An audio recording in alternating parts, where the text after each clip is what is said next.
right, today we have Jonathan Rubinstein with us, who is the founder and owner of Joe Coffee. I'm sure you've seen them around the city.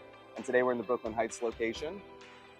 A resident of Brooklyn Heights, Jonathan? For 14 years. 14 years. Yeah. So this is one of my favorite spots in the neighborhood, and I know it's beloved by the community. Can you tell me about the beginnings of Joe Coffee?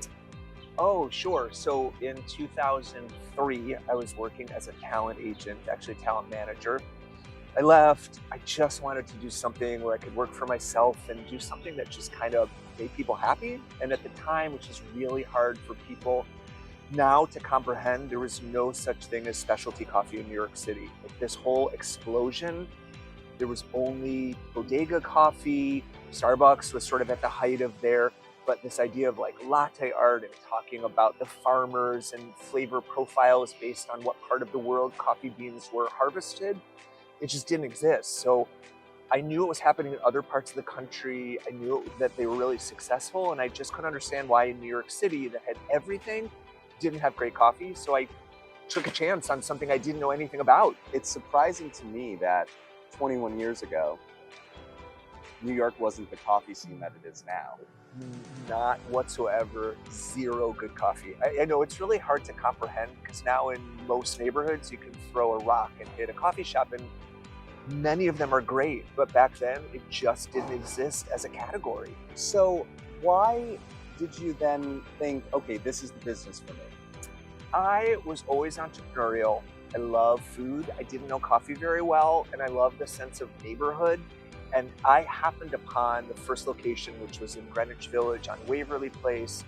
I just sat outside that first day that I saw it with the for rent sign and was just sort of watching people. And within maybe 20 minutes, I saw Sarah Jessica Parker walk by, and then I saw Malcolm Gladwell walk by. And I remember just thinking like, oh, this is it. This is like the epitome of like where I'd want to spend time around like interesting artists and writers. And I called the number and I made an offer, and the next day I was opening a coffee shop. I didn't know anything about running a business. I didn't really know anything about coffee, but I just had faith that it was going to work. And that was it. And here we are 21 years later. Here we are 21 years later in 25 locations. That's incredible. Yeah. And you started with your family, basically operating everything. Yeah. I mean, the first day, myself and my sister were behind the counter making coffee. My dad, who is still our attorney, was sweeping the floors, and I think my mom was like trying to pull people off the street away from Starbucks to give us a shot. We're all still really involved now. I mean, my parents are in their mid-80s, but they stop by the stores every day. They give feedback, they cheerlead. My sister runs what has become a very big part of our business, which is a catering wing. We do like 1,000 events a year, pop-ups at weddings and real estate conferences and film shoots and anything in between. So we all are really connected to this still, and now we all live in Brooklyn Heights. Really? We do. Okay, so you said you're 14 years in Brooklyn Heights. Yes. What brought you to the neighborhood and what made you stay?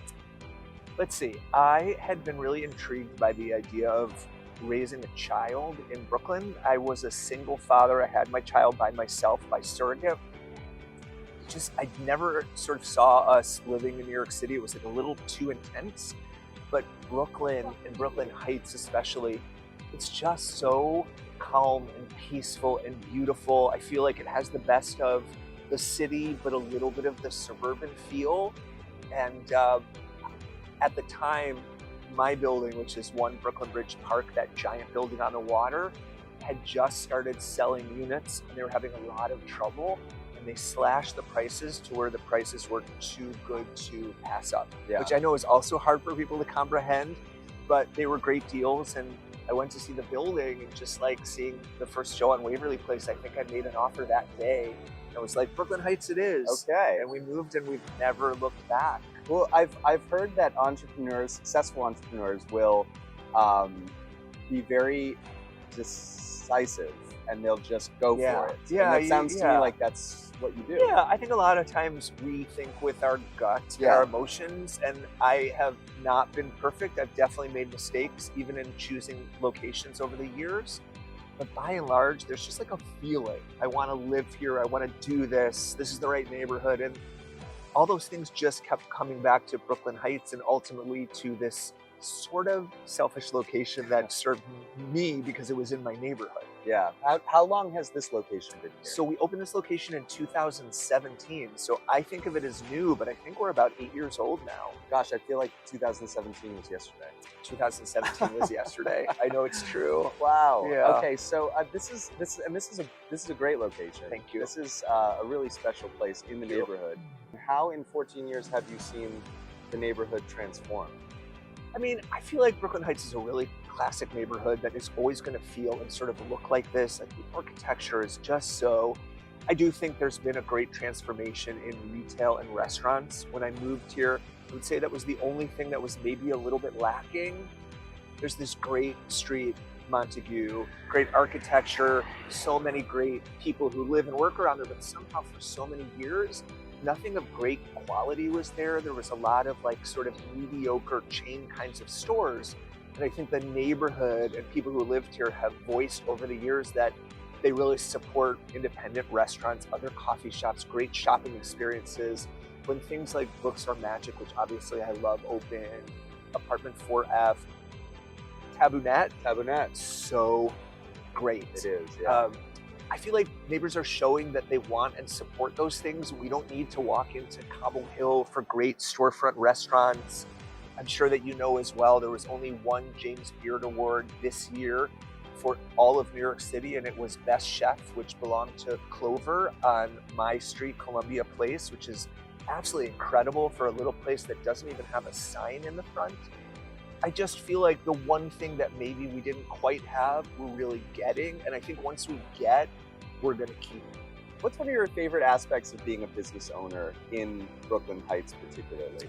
Well, I think that whenever you have a business and you can see it touch people, meaning like I can be here and watch people smile and I can see and hear them like rave to their friends or tell you that it's the highlight of their day to come in every day as a regular and see the great staff members. Like, it's really meaningful and touching because you know that there's been some impact on these people's lives. And then you sort of see these amazing staff people grow into other careers or grow with you, or see customers who meet their future spouses or have children through it.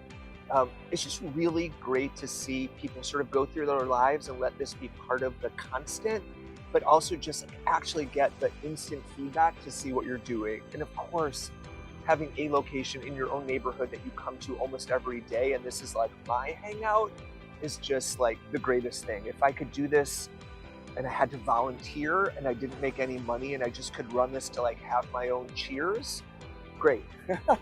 That's a great way of putting it. Yeah. It becomes your Cheers, right? Kind of does. Yeah.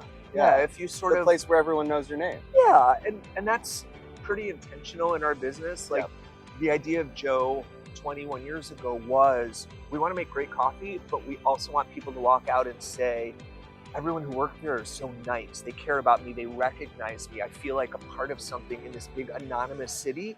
I feel like I can go to a Joe and I'm myself. I am Jonathan, whatever the case may be. So I just think that's really cool. And it also works particularly well in a neighborhood like Brooklyn Heights. Where does the name Joe come from? It's Why not just Jonathan Coffee? Because I am not that self-involved. It just means cuppa. Yeah. But let me tell you, I do have a lot of people after 20 years who I walk down the street and they're like, hey, Joe. And I'm like, hi. Hi. It's just too late it's too late to correct people. Yeah. But it's Cuppa Joe. Yeah. What's your future vision? You said 24 locations in New York City, or do you have other areas? No, so we are just in New York City. We were in Philadelphia until we started going into the pandemic, and we sort of brought things back here. We're definitely expanding. We opened something by the Flatiron building just last week. I saw that on Instagram. Yeah, it's really neat. It's 100 square feet with no storage, which is probably like a typical apartment, but it's literally these 2 sidewalk squares, and that's the entire thing. It's a new little challenge. Yeah, how do you stock that? Will ask me in a couple weeks. All right. I don't know. All right. But we're also doing a lot of other business lines like catering, wholesale. We're in a lot of restaurants now, hotels, supermarkets. We're looking to be more than just a chain of coffee shops. We really want to be a holistic coffee company. And that's sort of where we've been going probably in the last 6 or 7 years. Well, now everyone knows where to get their coffee in Brooklyn Heights. They do, and we're not the only game in town. There's other great coffee in Brooklyn Heights. Our neighbors down the street, Pineapple, where I go myself, especially if I want some more lunch. Yep. You know, there are spots on Montague Street. There are spots right across Atlantic Avenue. Like, there's no dearth of options. I'm just really grateful that we still seem to be one that people are excited about and still love.